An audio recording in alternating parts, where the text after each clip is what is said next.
হবে। কার্তিক মহারাজ হুঁশিয়ার, ফাঁসি চাই, ফাঁসি চাই, ফাঁসি চাই। পদ্মশ্রী প্রাপ্ত কার্তিক মহারাজের বিরুদ্ধে যৌন হেনস্থার অভিযোগ দায়ের করেছেন এক মহিলা। এই অভিযোগ সামনে আসতেই নবগ্রামে একদল মহিলা ঝাঁটা হাতে রাস্তায় নেমে প্রতিবাদে সামিল হলেন। পরে থানার সামনে দাঁড়িয়ে গ্রেপ্তারের দাবি জানিয়েছেন। অন্যদিকে কার্তিক মহারাজ কলকাতা হাইকোর্টে গিয়ে এই এফআইআর খারিজের আবেদন জানিয়েছিলেন।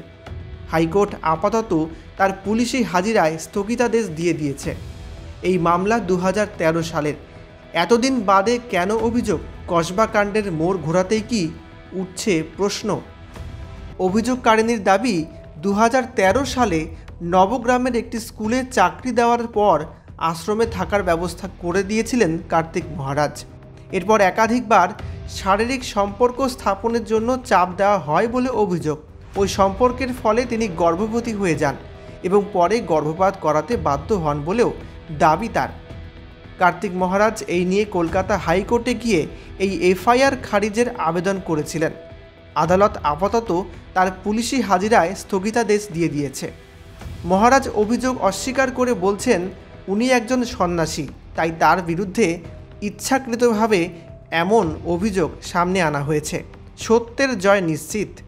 প্রশ্ন উঠছে, সেই পুরনো মামলা এখন কেন উঠছে? কসবা কাণ্ড ধামাচাপা দিতে কি এমন পরিকল্পনা? এদিন নবগ্রামে একদল মহিলা ঝাঁটা হাতে কার্তিক মহারাজের বিরুদ্ধে রাস্তায় নেমে প্রতিবাদে সামিল হলেন। তারা থানার সামনে গিয়েও কার্তিক মহারাজের গ্রেপ্তারের দাবি জানিয়েছেন।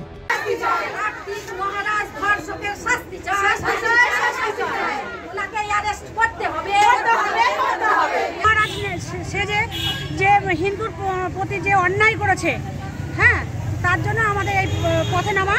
এবং কার্তিক মহারাজ যে বিয়ে করব বলে চাকরির প্রলোভন দেখিয়ে মেয়ে ছেলেকে যে প্রলোভন দেখিয়ে তার গর্ভপাত গর্ভধারণ করার পরে গর্ভপাত করা হয়েছে, তার আমরা একটা শাস্তি চাই। সে চারিদিকে উনি চাণকের আশেপাশে কোনো জায়গায় কান পাতলে শুধু কার্তিক মহারাজের প্রলোভনই শোনা যাচ্ছে। হ্যাঁ, আর এই যে আমাদের সিঁদুরের অপমান করেছে, তিনি পদ্মশ্রী প্রাপক হয়েছে, সেই সব আমরা তার প্রতিকার চাই।